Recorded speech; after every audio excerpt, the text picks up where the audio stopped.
Well, a lakefront home under construction collapses, killing 2 workers and sending 2 others to the hospital. Tonight, we've learned a strong storm moved through the area near the time the construction site collapsed. This all happening on Water Lake Drive in the Vineyards community. It's a pretty remote area there on the lake.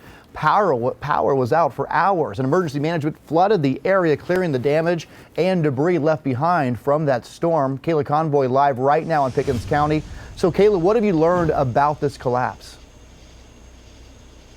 Well, we did hear that this storm came out of nowhere. It was not supposed to come through this area at all. And we did talk with a man earlier who witnessed it. He works at a marina near the cliffs where this tragedy unfolded earlier today. He says it did blow in out of nowhere, and the devastation it left behind was shocking.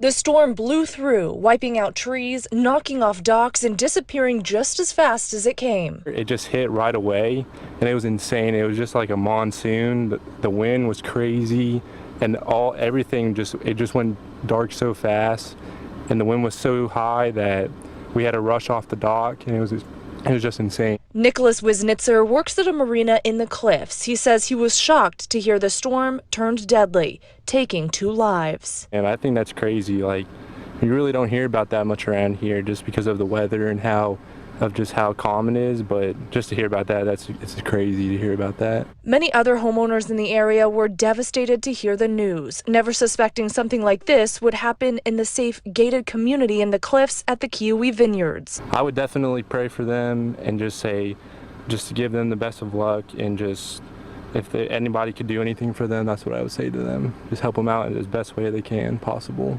Officials say when the storm blew through, it left a ton of damage behind. They say a group of construction workers were working on a home in the neighborhood when the structure collapsed. They were construction workers working on the top floor. There were some more workers down below, but they were the ones on the top floor. Those were the ones hit. 2 taken to the hospital, 2 others pronounced dead on the scene. They had the walls partially in place and had them secured, but apparently the wind overtook their bracing for those walls. And even getting to the scene proved difficult. In the process, they had to move trees out of the roadway and had to make their way past down power lines. The EMS personnel had to actually go around to get access to the patients. We sent personnel straight into the scene.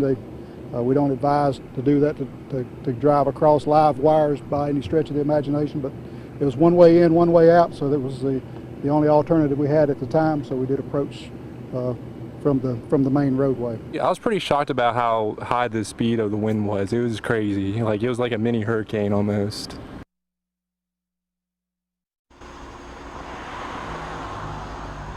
Now, Pickens County Emergency Management is closed now, but trust me, they were out there working long hours after hearing about this tragic situation. That area, that neighborhood is back open to the public, so people can go through there if they do have that access. And we are working to learn more about the victims, and as soon as we get those details, we will pass them along to you both on air and online at foxcarolina.com. Reporting live in Pickens County, Kayla Convoy, Fox Carolina, the 10 o'clock news.